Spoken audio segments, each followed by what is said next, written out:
Welcome back to I've Got Something to Tell You with Taylor and Colleen. Yay. And we're on episode 24. She did it once again. I will never stop. She'll never stop. Can't stop, won't stop. I love it now at this point, though. Do you? Okay. Yeah. It's just so exciting saying the number. I won't, what? I'm like, I won't say more than that. Just the number. No, I like it. If it makes you happy, it makes me happy. Oh, I love that. So we just got done doing a TikTok live for the first time. Yeah, which I had to remind Taylor of stranger danger. Well, so it was our first TikTok live. It was only 8 minutes long. We literally just got done doing it. But this guy messages in the thing and goes like, what was his name? His name was Skinwalker666. Yeah, Taylor. And then he goes, meet me in the woods for a good time or something like that. And Taylor's He didn't say good time. He said to play. Still. For a And good she's time. like, oh my gosh, yeah. I'm like, no. I was like, we're down. Skinwalker. I was like, and we're done. I'm like, are you a real skinwalker? Sounds like something a skinwalker would say. Oh my God. To be honest. I worry about you. So yeah, it was fun. We'll probably start doing that again. Maybe like every time we record. Is that what we said? Yeah. Yeah. So We'll start like teasing kind of like what stories we're going to cover. yeah. Or if we're just about to go into like a mini episode or like things like that. Yeah. I know. And some people did say they had stories. We have yet to see them. But if we Yeah. do, it will be on our bonus episode. So our followers are liars. I Just guess so. kidding. Please keep following us. I know. Please listen to us. Thank you. I've already started 3 fights with. I know. After the woods comment, you're like, I'm out. Okay. I'm in a mood this week. Speaking of, what have you been up to? Well, I feel like I say this every week, but like Kyle's out of town. So it's spooky time? Yeah, I'm a little bit nervous because we talk about this all the time where whenever he's out of town, I have to lock all of the bedroom doors. And so I'm worried about what story you're going to tell me because I know my story. Is yours really creepy? It's creepy. Yeah. Okay. Mine's like, it is, but I feel like you'll be okay. Like I've told scarier ones. Okay. Yeah, you're good. Okay. So is that all you've been? Is that all you've been up to? Is just your just locking your doors and relentless shit? anxiety over recording this episode? I Yes. mean, mine, I haven't really been doing much either. So it was Prime Day the last few days. Yeah. And I fell victim to Prime Day. I always do. Love that. I know. I know when I show up, I'm always like, you have a package at your door. There was actually one right before you got Really? here. It was the glass that I have my coffee in right now. Putting it to use. Exactly. So I actually bought a Kindle because, Oh, really? yeah, I like reading. And I've kind of fallen into like I don't know if I like reading the physical books. But I've been told so many times that the Kindle makes you read faster. And I'm like, okay, maybe I tried this to get out of my rut. Yeah. It works. Really? Yes. So when you buy the Kindle, it comes with Kindle Unlimited, which is like, or for 3 months. So you can just like read any book for free. Or not any book, only some books are on it. None of the books that I actually wanted to read were on it. So I picked a random one-off book. And I was just like, I just want to read it and be done with it. I don't want to commit to a series. And it's really good so far. I'm like 40% done. I love that. That's amazing. And I thought you might actually like this book too, because it's about a girl that disappears, and it starts that she's on like a true crime podcast, her best friend, like being, because I guess, well, it's called Vanishing Acts, the podcast. I'm like, wait, let me rewind. And I'm also not done with it yet. So it's 2 best friends. One of them goes missing, kind of. Like she runs away from home, but like the other best friend can't get in touch with her. So they assume that she's like been kidnapped or like something bad happened to her. She was like 16 when it happened. And so she's on this true crime podcast. And they're like, well, it just sounds like she just doesn't want to be found. Like it doesn't really sound like there's anything that happened to her. Like she ran away from home. She wasn't kidnapped or anything like that. Mhm.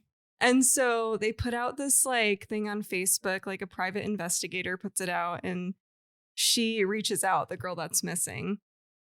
So she comes back home and her best friend, the one that was on the true crime show, she actually got engaged to her brother and she moves in with the mom. So is that confusing? Yeah, I'm confused, but So the two best friends, the one that goes missing, uh-huh. the other best friend marries her brother. Okay. And they move in with the mother-in-law. Okay. Does that make sense? Yes. Okay. So then they supposedly find her, but then something's really off about her. And they find the one that's missing. And she doesn't remember like any of their childhood stuff. And something's just like off. And she's like, it's not her, but everyone thinks she's crazy for not thinking it's her. Right. So that's where I'm at right now. And it's like, at this point, you know, it's not her, but you don't know like who she is. I don't know. It's very creepy because I don't know if I didn't read anything about it. I don't know if it's going to take like a sci-fi turn or I don't know if it's going to be like, I don't know. I really want to read this because I feel like there's so many stories of like people who show up claiming to be the like missing person. Yeah. Well, that's the thing too, is like, so I guess she has like a birthmark on her neck and her best friend, she's like, she doesn't have it anymore. It's like the one time she calls her out and they're like, what are you talking about? And she's like, oh, this one. She's like, I had it removed. And she's like pointing to it. And when then would you have it removed? So she goes up into the room and the missing persons picture, you could see the birthmark. So like she's done her research clearly, if that makes sense. Mm-hmm. So it's just like, it's very creepy. I think you should read it. Okay. Down. I probably didn't do that story justice. No, you but did. I was like... No, you did. There is one part too. So she doesn't remember like anything, but she knows that there's like a well in the... Ew. I know. And in the beginning, like the preface of the book, it's like, they don't say who it is, but it's someone that's in like a dark, like damp area. And it says they see like the lid going on top of it, like someone shutting it and no one can hear her. And I was telling Seb about it and I was like, I wonder if she like put somebody down there or something. Mm-hmm. And he's like, or that's where the real girl is. And I was like, I didn't even think about that. I know. So I'm kind of excited to see like what happens. Yeah. That sounds fascinating. Sorry, I was brain scrambled, but did you ever watch This is my storytelling skills. No. I was like I was thinking because immediately I was like, I have to recommend a show about like something you might be. I've got something to tell you. But there's this show called Cruel Summer. Did you ever watch that? The one with the girl in the basement? Mm-hmm. Okay, that's what it immediately reminded me of because like the entire... Okay, well now I don't want to spoil it for like people who might watch it. But that show is so good though. It's so the first good. season especially. The first season, yeah. The second one was good, but the first one was like so good. I could not stop watching the first one. The second one, I was like, I don't really... It was all right. It was okay. I feel like the first one just got you because the twist at the end. You're like, wait. You're like, wait a second. I know. I believed you. Yeah. I've been trying to get Seb to watch that for the longest time. So thanks for reminding me. I'm going to get him to watch that. Yeah, that one's really good. But it very much reminds me of that, of like, like, is it the real person? Like, are we believing? Like, yeah. So it's just that creepy factor because it's like, who are you and why are you doing this? Yeah. But that's what I've been up to. I love that. I love that for you. Thank you. Getting back into reading. So you're probably going to be getting some more updates as I read more. Yeah. But yeah. What about you? Oh, nothing? No. Okay. Just the locked doors. Just anxiety. Okay. Fair. Okay. So, Colleen, I've got something to tell you. Okay. So in Texas, Arizona, California, Southern Colorado, New Mexico, or Central America, they all share a common ghost story. Oh, God. La Llorona. Wait. The weeping woman. Oh, no. And I read that it is pronounced La Llorona, not Llorona. Okay. I had to Google that because I was like, wait. Probably sounds better with a Spanish accent. That's the best I could do. We're trying our hardest. Yeah. Okay, so you know who that is. You've read that. I've heard this one. Well, I've heard because it's different stories, right? Yeah, so there's a lot of different versions told. The one I picked, I feel like, is the most common. Okay. But I'm sure there's differences in different areas that have the hauntings. So, Maria was known for her exceptional beauty. People said she was the most beautiful girl for hundreds of miles, and some believed she was the most beautiful in the world. Because of this, she believed she was better than others and felt entitled to the best of everything, despite coming from a hardworking family with a good home and nice clothes. As she got older, she refused to associate with local young men, saying she would only marry the most handsome man in the world. Her grandmother warned her to look beyond appearances and focus on a man's heart, but Maria ignored her, dismissing her views as outdated. It's like, screw you. I love that she has standards for herself, though. I kind of do too. I'm like, why not? Like, she's like, hell yeah, I'm the most beautiful girl in the world. As we all should feel. Yeah. So eventually, a charming, attractive cowboy arrived in town. He was strong, a skilled rider, and musically talented. Cool. Yeah. He fit Maria's vision of the perfect man. Despite playing hard to get, Maria caught his attention and they married. Despite her parents' warnings, he seemed like a player, basically. Okay. They had 2 children together and were seemingly happy for a time. However, the cowboy eventually returned to his wild lifestyle, disappearing for long periods. When he did return, he only came to see the children, not Maria. Rude as fuck. Yeah. He even talked about leaving her for a wealthy woman. Maria grew jealous, as she should. 'Cause I mean, not as she should, but I get it. Yeah. Especially, I would be pissed. Yeah, I would be too. I wouldn't be jealous. I'd be pissed. But she was very pissed. Only issue, she directed it at her children. Oh, no. Yeah. She became jealous of them because they got his attention. Oh. He would only come to visit them and not her. So she snapped. One day, Maria saw him riding through town with another woman. Oh, I know. The audacity. He greeted the children but ignored Maria entirely. Overcome with rage and jealousy, Maria took her children to the river and, in a moment of emotional turmoil, drowned them.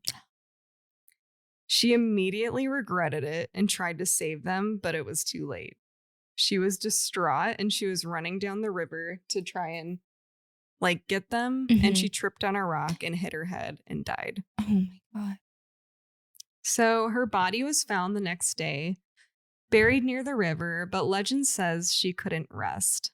That very night, she began wandering along the river in her burial clothes, crying out for her children, just saying, well, it's in Spanish, but she's saying, "Where are my children?" She became known not as Maria, but as La Llorona, the weeping woman. People warned children to stay inside after dark, saying that La Llorona could mistake them for her own and carry them away or drown them like she did to her own kids. Yeah, that's what I remember from the story. Of the missing kids? Yeah. Over the years, stories spread of children who had disappeared because of her.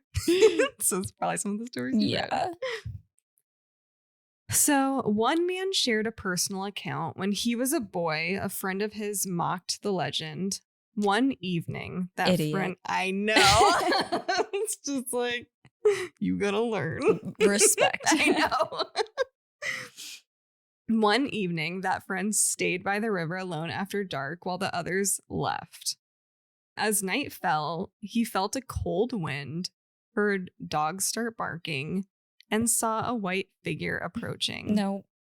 Frozen with fear, he couldn't run as he heard La Llorona's wailing. She reached out and touched him with icy fingers. Taylor, why? You said this wasn't going to be that bad. Do you think this is bad? This is bad. Oh no.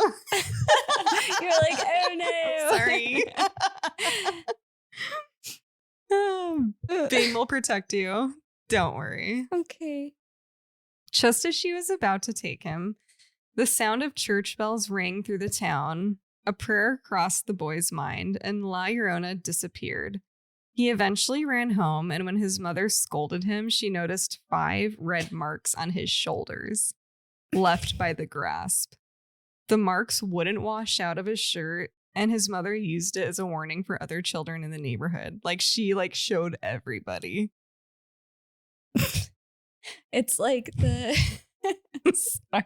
What? It's like the Facebook posts where, the dog, gets into the garbage and they, do... They're like, listen, we're going to shame you for making... I know, the kid's probably like, Mom, stop. I escaped a ghost. He's like, I know. I want to forget about it. Yeah. Stop bringing it up. God. Be cool.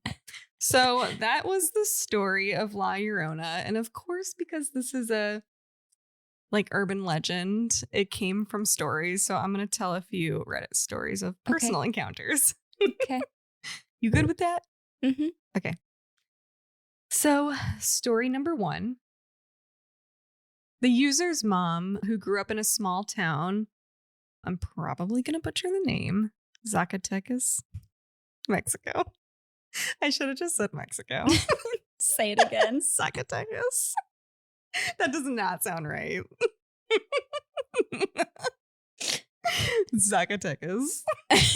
Say it one more time. No, I'm just making it worse. One more time for the people in the back. No, they already clicked out. We just lost the 2 followers we got from our TikTok live. What's his face is not going to meet us in the woods anymore. He's embarrassed. He's like, wow. He goes. He's like, this bitch is trying to speak Spanish. Anyway. Sorry. Their mom had an experience at age 14. One night around 3 a.m., she woke up needing to use the restroom and called for her mother. When there was no response, she saw what appeared to be her mom in a white robe with a blank expression and arms outstretched, floating above the ground. Gross. That's no, not your I mom. hate that. That's not your mom. Taylor. Terrified, she hid under the covers. Her real mother then rushed in wearing different clothes. Everyone dismissed it as a dream until a few days later, during a power outage, the entire family heard the unmistakable cries of La Llorona around the same time, confirming something eerie had truly happened. So they're like, okay, you told the truth. Yeah. We get it. Hate that.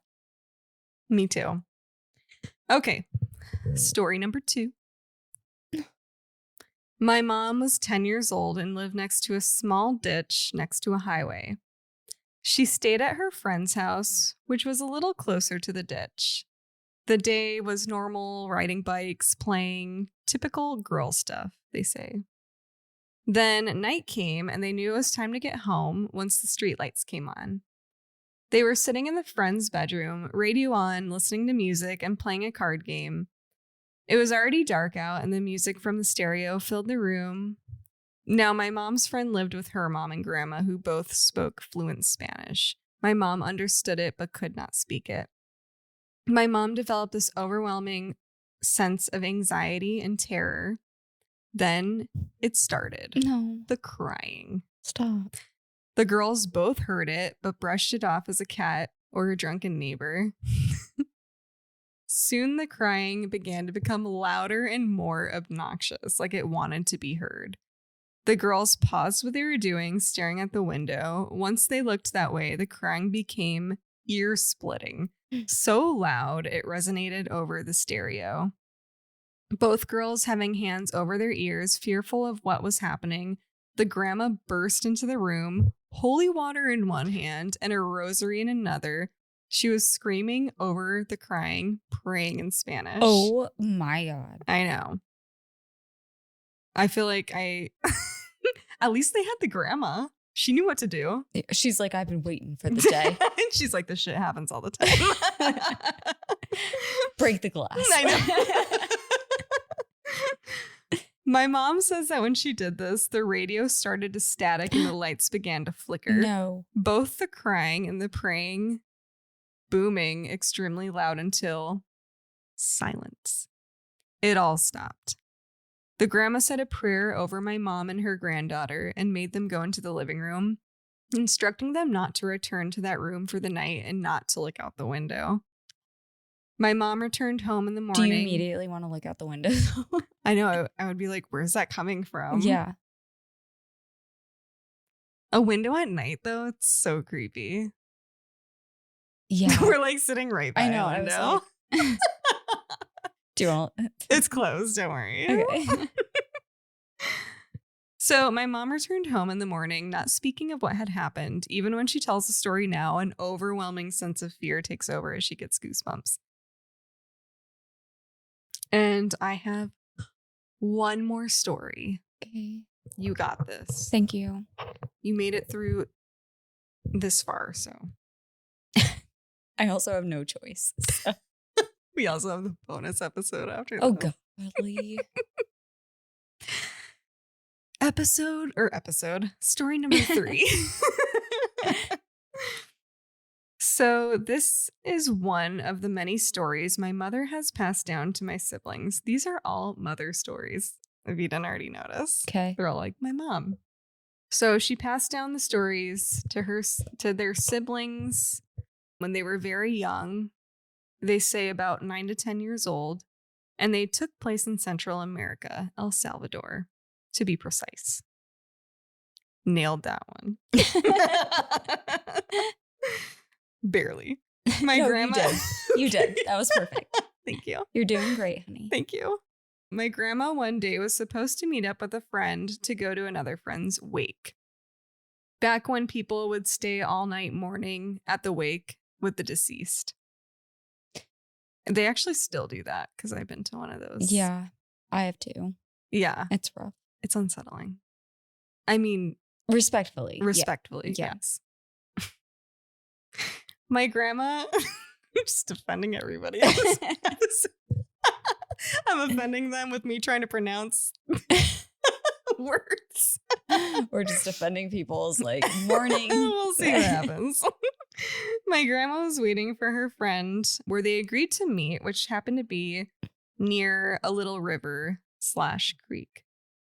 She sees this woman from far away, all in white, and my grandma says it looked just like her friend. Her name was Mary. So she starts following this woman, calling out for her, thinking it's her friend. She followed her by the river and then kept calling out for her, but no answer. Yeah, don't, because it's not her name. Stop it. If she's not answering, move then, on. Yeah, it's not her. Stop it. It starts getting creepy when this woman is going towards these trees away, and my grandmother started catching up. But as she was getting closer to her, she started to feel that she says that her shoulders felt big and her head felt big, which I'm assuming they mean like heavy, like just feeling really heavy. Yeah. And she said she felt like she couldn't move anymore. She was close enough to this woman to see the face, and it was covered by a veil. And she said the woman had a skull-like face. That's pretty metal. I know. She's like, rock on, man. Yeah. My grandma somehow came out of her shock and ran as fast as she could. She said she felt as if she was running in slow motion and couldn't get away fast enough. Which, do you ever have those dreams where you run like that? I hate them. Or when you can't scream. Those are the ones that get to me the worst. I hate that too. Ugh. So that's probably how she felt in real life. Yeah. These stories always gave me the chills, but have always been fascinating. She states it was the Llorona, or the weeping woman, because she was walking by the river. They passed it and headed towards some trees. That was it. So what inspired me to do this story is TikTok. Okay. There's a lot of videos of her, and one specifically, like, I mean, it looks legit to me. Mm-hmm. It's really creepy, and you can like like they kind of describe in the stories, you hear the dogs start going crazy. And like, it just looks like it's on a regular camera phone and it's somewhere in Mexico. I don't know exactly where, but like you could see it far in the distance. But yeah, so that was La Llorona. It was so good. Thank you. Yeah, Would you say that seriously? No, of course I did. Okay. It did. You're like, it was so good. Especially the pronunciations. No, I liked that one a lot. Cool. It freaked me out. We'll definitely be double checking that all my doors are locked. I assume she can't unlock doors, so. It doesn't sound like she can unlock doors. She just cries. But I need you to say she can't. She can't. Thank you. Yeah. Yeah, because that story, she just heard them crying. Yeah. And they just said, don't I have look like out the blackout window. windows. Don't look out the window. Cool. Done. Don't look at the Easy. Yeah. Okay. Yeah. Okay. Well, thanks, Taylor. Okay. I did really like it though. Okay, good. Let's take a break. Okay. And we're back. We're back. Taylor, I've got something to tell you. Yay. So this is a big one, and I'm just going to get right into it. I'm ready. Okay, so our story takes place in Moscow, Idaho, and it is a small town of about 26,000. However, if you don't count the students that are in the University of Idaho, which is in Moscow, Idaho, it's a town of about 11,000. So the student population actually takes up for like half. That's crazy. Yeah. So it's super small town. And let me just say, this town is all about the university. Like almost everyone who lives there either went to school, plans to go, or married into a family that has a history of going to the university. So it's one of those places where the university isn't just a part of the town, it is the town. That's wild. Yeah. But I kind of love it because like, I don't give a shit about the college that I went to. So I kind of love the idea of like them having like this thing that brings them all together. Yeah, I could see that. You know, it's fun. They probably are. What? Am I having a stroke? I was going to say they're probably all really proud of it. Exactly. Yeah. God, yes, that's exactly what I heard the first time. But so now in November 2022, there's a house just off campus at 1122 King Road. And it's a 3-story rental home in a like heavily populated student, like off campus. What? No, I'm just thinking of, are you like, that's what it sounded like the first time? No, I just keep hearing it back in my head. Sorry. I'm over it. Okay. Well, let me get back to this. Okay, go ahead. So I'm going to try not to talk as much as possible. no, oh my God, please talk. No, I need to like get it together. Okay.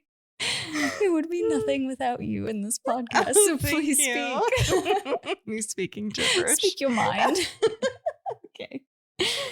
Okay, so there is a like off-campus living area, and in this off-campus living area is 1122 King Road, and it's a 3-story home, and it's a rental property, but again, it's kind of like all of these like students that live off campus. So apartment buildings, it's kind of this like unofficial Greek row too. Okay. So they are kind of like party houses.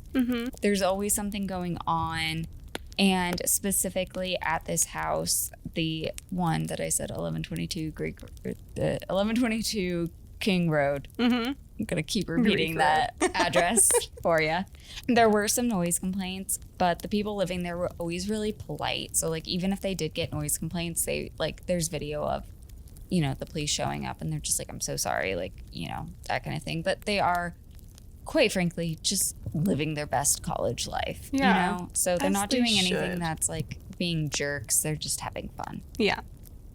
So now, speaking of the people that were living at this home, There were 5 University of Idaho students: Madison Maddie Mae Mogan, Kaylee Gonclaves, Xana Kernodle, Dylan Mortensen, and Bethany Funk. And then there's also a 6th member, but he didn't like officially live there, but he was dating Xana. So Ethan Chapin was there so often that he might as well have been like a 6th roommate. Oh, okay. So now let me tell you about these kids, because before we go on, you need to know who they were and what they were about. Okay. So first we have Maddie and Kaylee. So first we have Maddie and Kaylee, and they were inseparable. They had been best friends since they were little girls, and they grew up in Coeur d'Alene, Idaho, and they did everything together.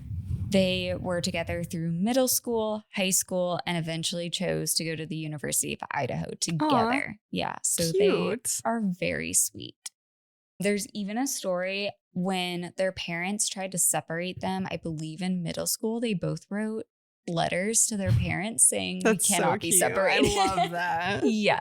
And their parents were like, say less. Like, oh, I love that the parents supported that. Yes, they knew that these girls had like a very unique bond, and so did everybody else. Like, people talked about, just if you saw Maddie, you saw Kaylee. Like, they were just always together, and not like in a forced way. Like, they just complimented each other. Just like besties. Yeah. Yeah. And so then Xana, she was a little bit more like independent. She is very popular, but she has this like very like big personality. She also had this like natural vibe about her that made people want to be friends with her.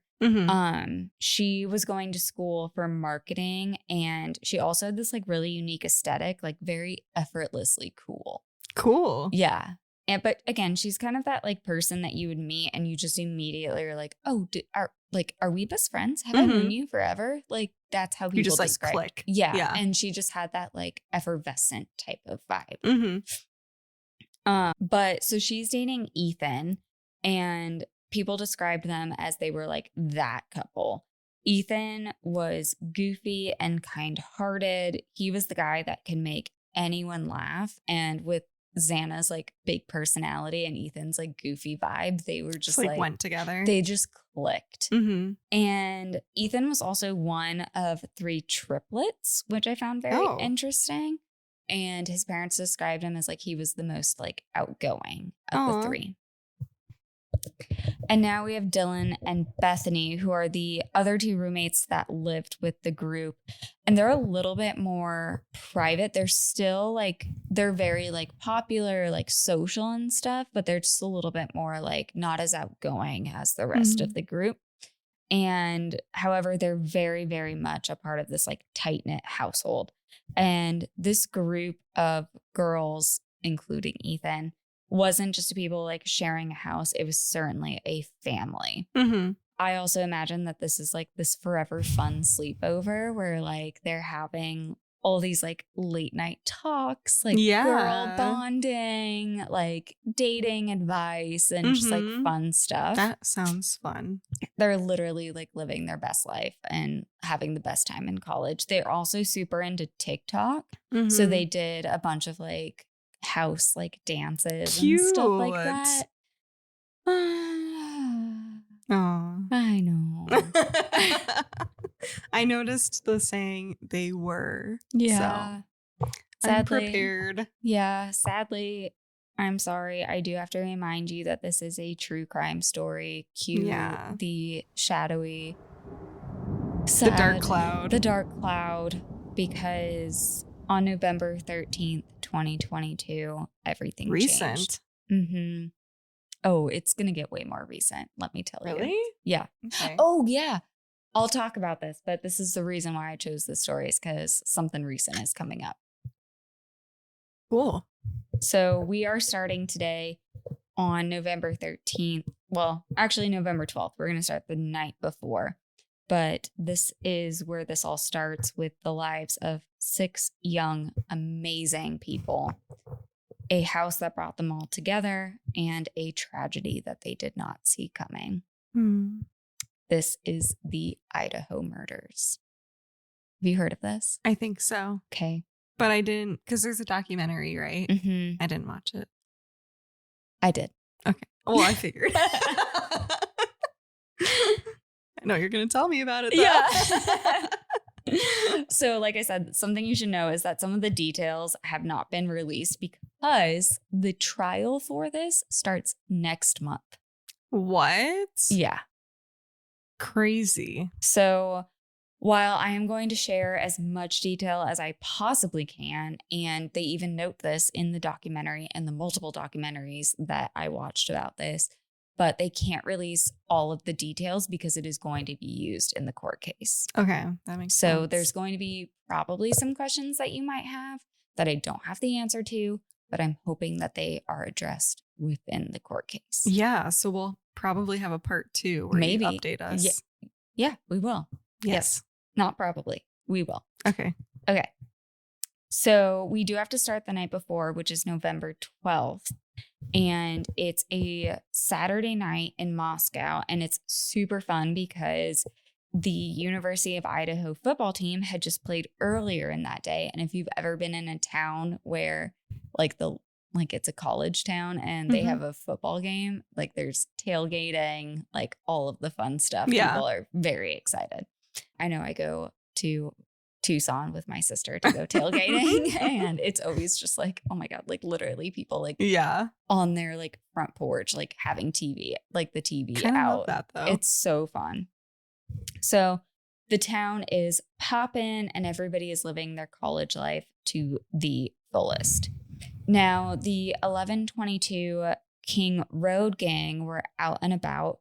Xana and Ethan had spent the evening at a party over at the Sigma Chi fraternity house, and that's just a short walk from their own home. Remember, I told you that it's kind of like a Greek row where they live, so not too far from where their household is.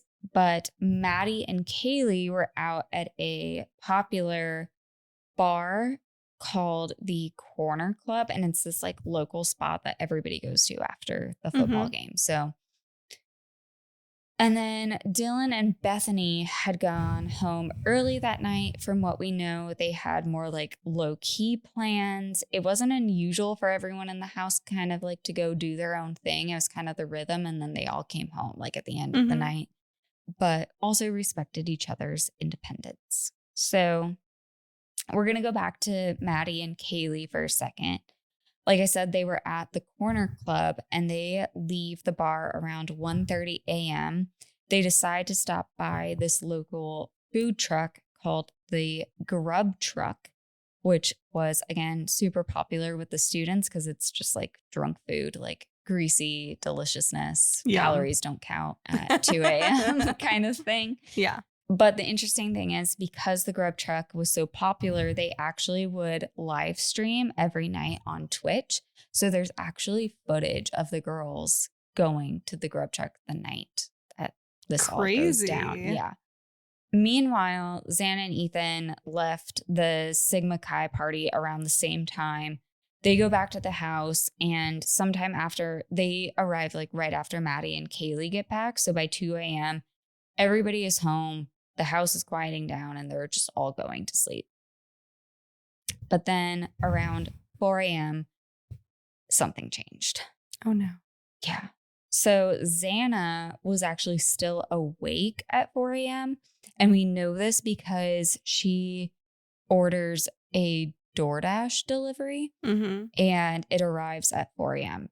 This might seem like a really small detail, but it's really chilling knowing the time frame that this all goes down at. So Dylan is on the first floor and she's sleeping and she wakes up a few times during the night. Kaylee lives above her and she thinks she's hearing noises out of Kaylee's room, but she thinks Kaylee's just playing with her dog, which wasn't, again, unusual. Like very common. They're also used to like, maybe she has a friend over or something like that. Yeah, they're in college. Exactly. But then Dylan hears something that sends chills down her spine. She hears a voice from a man saying, "It's okay. I'm going to help you." And like we said, like it's not uncommon for the girls to have like boyfriends or friends over, but this voice did not sound like that. Yeah. It sounds threatening. So Dylan is very confused and she starts texting all of her roommates, but she doesn't get any answers. Then Dylan opens her bedroom door, and what she sees, she says will stay with her forever. There was a man dressed in black, and his mouth and nose are covered, and he's walking through the house. Oh my God. She describes that his demeanor was calm, but in a way that was very unnerving. Like he was very unbothered to be walking through somebody else's house. And he ends up walking just past her, heading towards the back of the house. She stands frozen and silent, and later investigators say that her silence may have saved her life. I was just going to be like, did he not see her? Ugh. Yeah. So he kind of like breezes past her. That is terrifying. Yeah. So she closes her door and immediately starts texting Bethany, who was on the same floor, and Bethany tells Dylan to run to her room. Now, again, there are some details that are still unconfirmed whether or not Dylan actually ran to Bethany's room, if the girls were in the same room. There's kind of like things that are going to come out in the trial. So, but what Dylan and Bethany don't know, whether they're together or not, is that the friends they loved and shared so many bonding nights with had just been murdered above them. So Dylan and Bethany, unaware of the full scope of what had just happened, they don't call 911 until nearly 8 hours later at 11:58 a.m. Again, I think a lot of these details are going to come out in the court case because it's unclear why they didn't. We're not here to like victim blame because what these girls went through was probably terrifying. I'm just shocked. Yeah. So don't know why. I'm sure we're going to get answers once the case, Yeah. Once we get more info. So I knew that was going to be a question that you had. And I did as much research as I could, but there are no answers of why it took them so long. None yet. Again, not blaming them, just saying that these are the facts. Mm-hmm. So by the time that first responders arrive, this scene is unimaginable. So between 4 a.m. and 4:25 a.m., Maddie, Kaylee, Xana, and Ethan were brutally attacked and killed while the two other roommates were downstairs. And they don't hear this. Damn. So investigators believe that the killer used a K-bar knife and carried out the murders with precision and unreal speed. Like, to kill these many people in the amount of time is insane. So Xana and Ethan were in the same room. Xana is one of the only bodies that actually had defensive wounds. So that suggested that she was awake when the attack started. Mm-hmm. But it's unclear if Ethan was attacked in or out of Xana's room, but his body is found inside the home.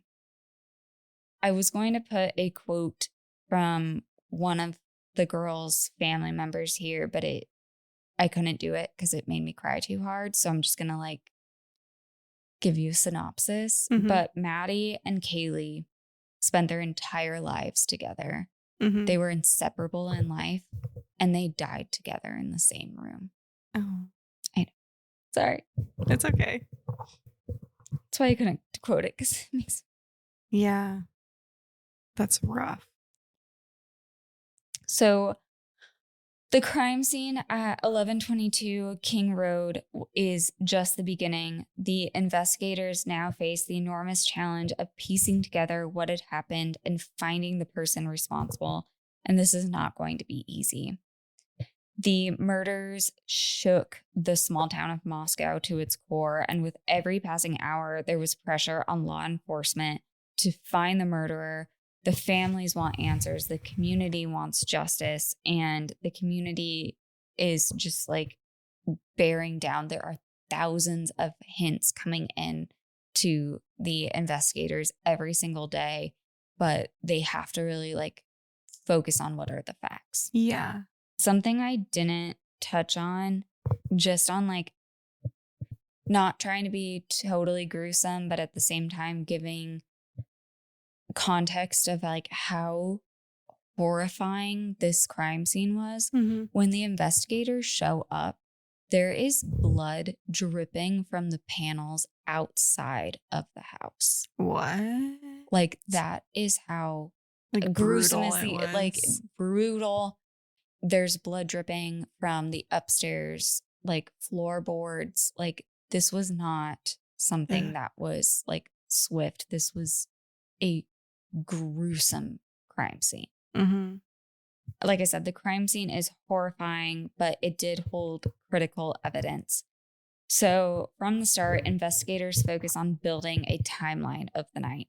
2 a.m., all 6 residents plus Ethan were home. The house was quiet. 4 a.m., Xana was still awake, likely eating her DoorDash order. Around this time, Dylan hears the noises, including the male voice saying, "It's okay, I'm going to help you." At 4:25 a.m., the house goes silent, and this is when Dylan sees the killer slip away. And then 11:58 a.m., the 911 call was made. So this is a 2-hour window between 2 and 4:25 a.m., and that becomes the focus of the investigation. So by narrowing down this timeline, investigators know that the killer moved quick. The first floor where Dylan and Bethany were staying was untouched. They quickly conclude that the killer entered the house with a plan, bypassing the first floor and entirely targeting the residents on the second and third floors. So inside the house, investigators meticulously document every single detail, the blood patterns, the signs of movement, any objects that look displaced, anything that would paint a picture of what happened that night. Now, the most critical piece of evidence was found on the third floor, right next to Maddie and Kaylee, which is a K-bar knife sheath. And it had been left behind by the killer. And on the snap button, so like if you know what a K-bar, like do you know what a knife sheath is? So it's like the thing that you put the knife into, and this one was kind of like a leather kind of pouch that you would like slide the knife in. Yeah, I've seen those. And you would put it like on your belt and then like unbuckle it to get it out. So they find a very small trace of DNA on this like button of the sheath. It's small, but it's enough to create a profile for the murderer. So while forensics work on the DNA, investigators turn their attention to the neighborhood.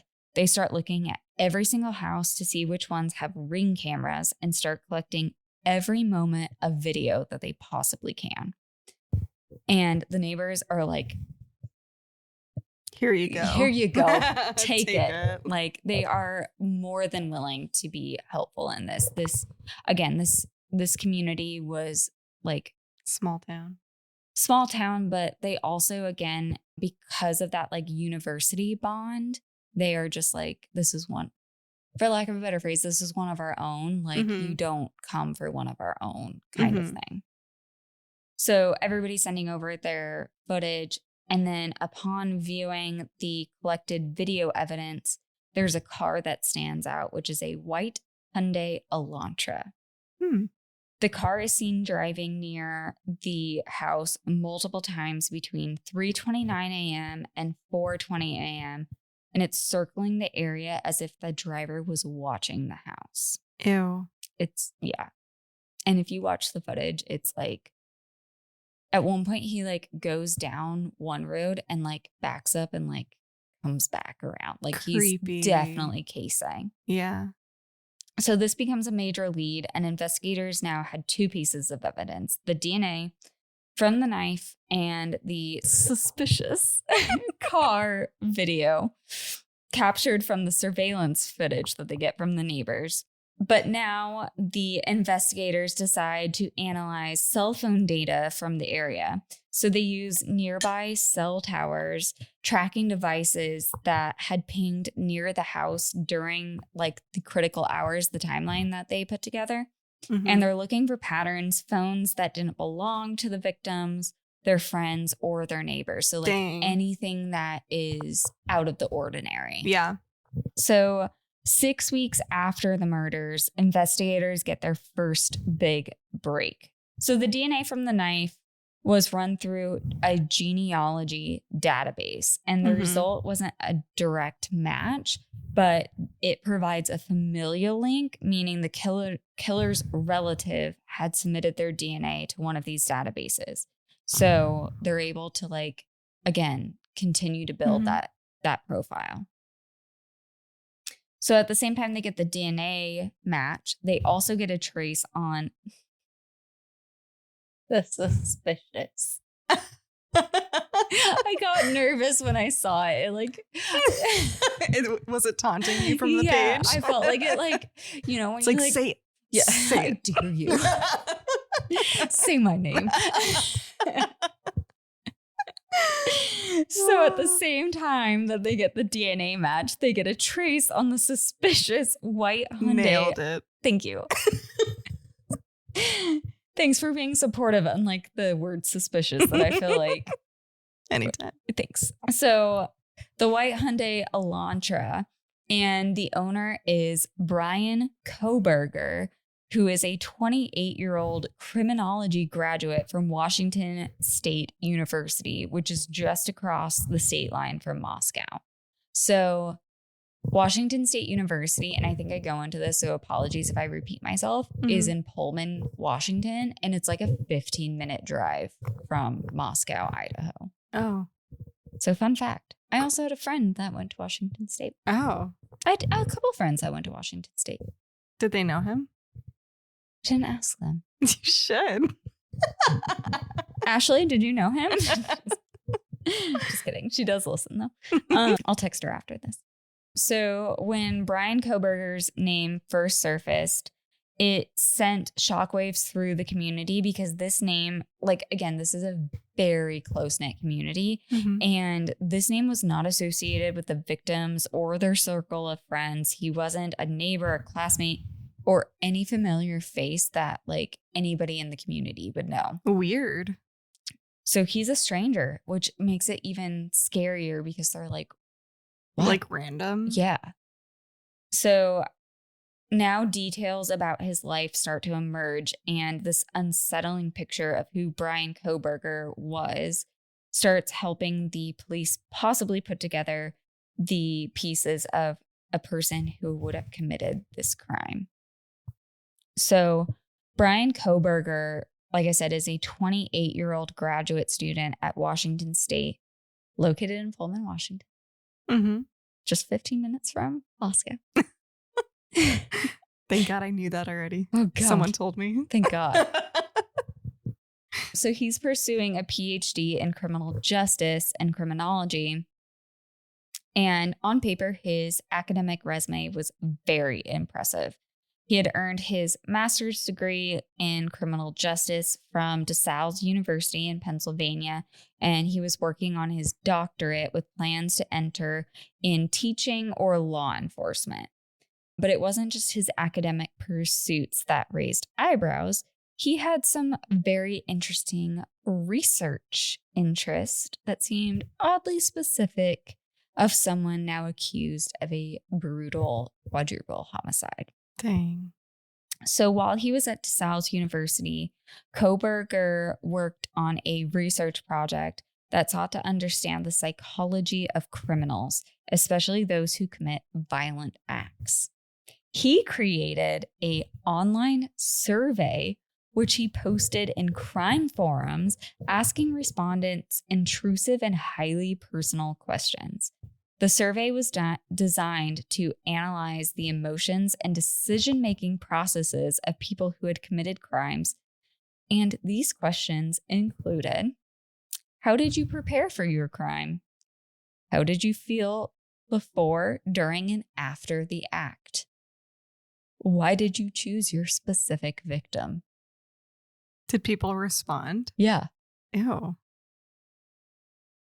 Why would you... What? You're sending out a survey asking people how to kill. I'm just surprised people responded. Well, he's sending it to a crime forum. So Oh. like it's people that are like incarcerated already. Oh, okay. And I'll go into I don't know. I was imagining people like him. They're like behind their keyboard, like, maybe a little bit of that too. ew. Yeah. So one thing though, and this might be why he decided to do the survey, is he actually studied under one of the most prominent figures in the study of serial killers, who is Dr. Catherine Ramsland. And she has gone on record that she will not comment on crossing paths with him or this case, but it is important to note that he very much admired her. And she has done she is one of the most like respected people in criminal psychology. She's done immense work in the psychology of killers, and Brian absolutely idolized her. She is one of the most renowned forensic psychologists and criminologists, and she also wrote a book with Dennis Rader, the BTK killer. Mm. So she goes and like interviews serial killers. Like, Wait, did you say that he worked under her or interned with her or something like he that? studied under her. So he like took her classes and stuff. It's just like, it's funny that like she's like the most, like she studies the psychology of them and she's like one's like literally working with her. That honestly, she's like, didn't catch that one.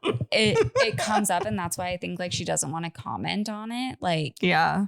But I mean, I get it though, because like those people probably can get into the minds of killers. So it's like if he does like happen to think like a killer, it's like, how would you know? Yeah. And on like there's also, oh my gosh, I'm disappointing everybody in the true crime community because I cannot think of her name, but it's like The Killer Beside Me, where the woman worked with Ted Bundy and she's a true crime author. So that's like wild. These people are master manipulators. So like yeah.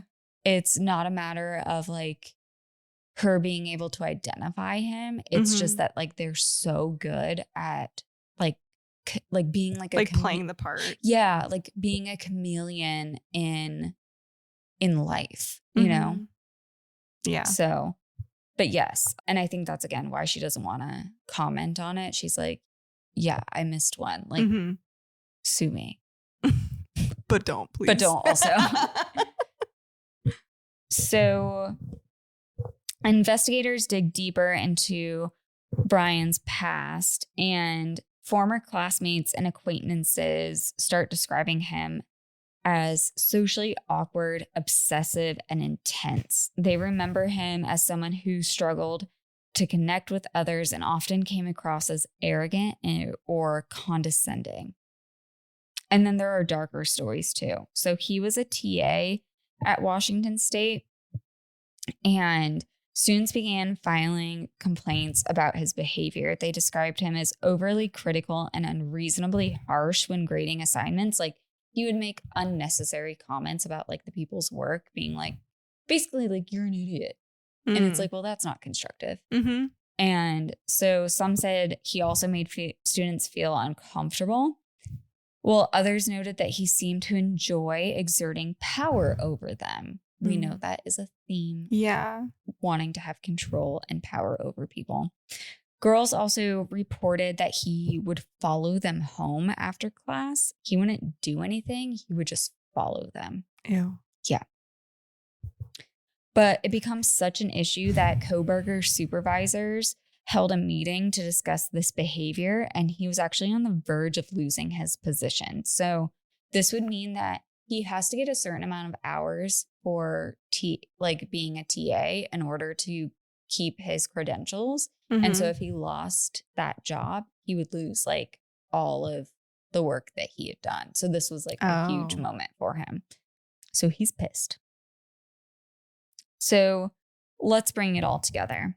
Investigators have a mountain of evidence, but the real breakthrough was how they connected all the pieces to Brian Koberger.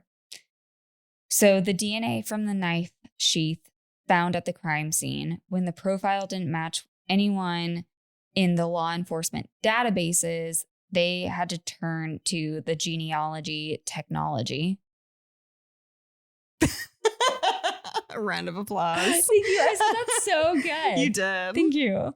We got to call it out when it happens. If we do. So this leads them to this familial link, and that pointed them to Brian, which they still needed to confirm it.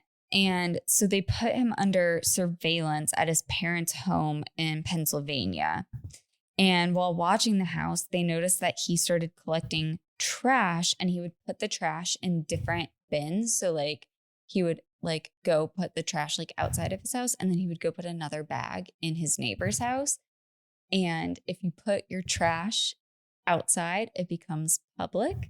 And so that means that they can go through it. Mm-hmm. But also him putting it on his neighbor's property meant that it wasn't his property anymore and they can just go look at it. Interesting. Didn't know that. Found that out. Me neither. The documentary. So among that trash that they find was DNA that matched the profile found on the knife. Mm-hmm. It actually matches Brian's dad, but they're able to say like, okay, well, now that we have the familial match, this says that somebody in the family was in that house. We're arresting Brian because he's our like number one suspect. Yeah. DNA wasn't the only evidence, though. They had surveillance footage of that white Hyundai Elantra that had circled the victim's house multiple times on the night of the murders. They confirmed that Kohberger owned a matching car, and it cemented his connection to the crime. And then there was the cell phone data.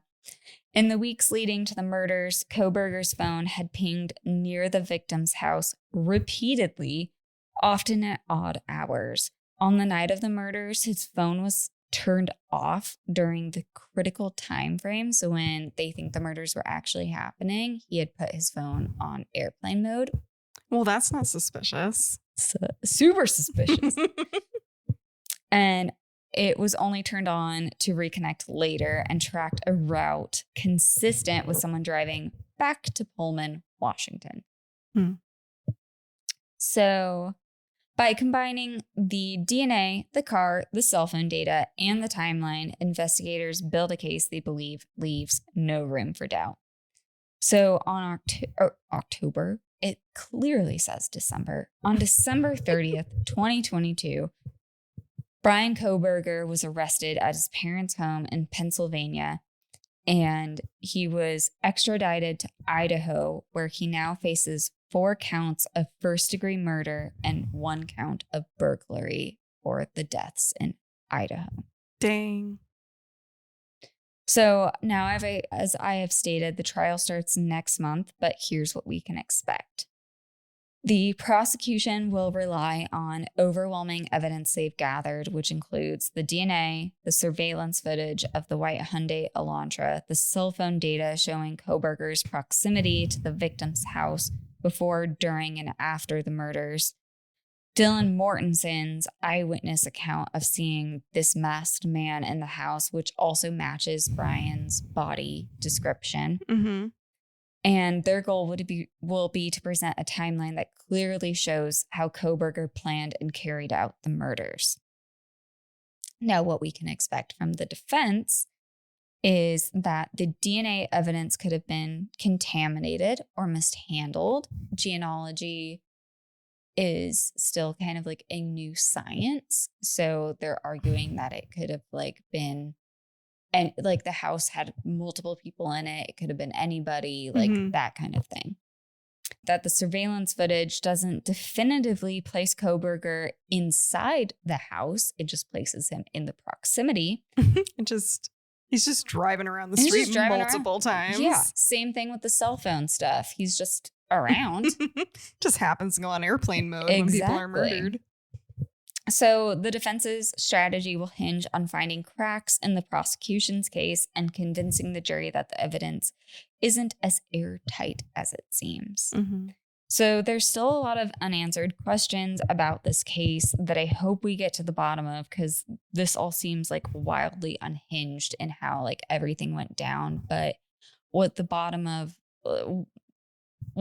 line is that these kids were amazing people that were brutally murdered. And again, I have seen the pictures of what it looked like outside the house, and seeing that blood drip outside the panels is just horrifying. Yeah. And I hope that they get the answers that the families deserve and that these kids deserve of having their case solved.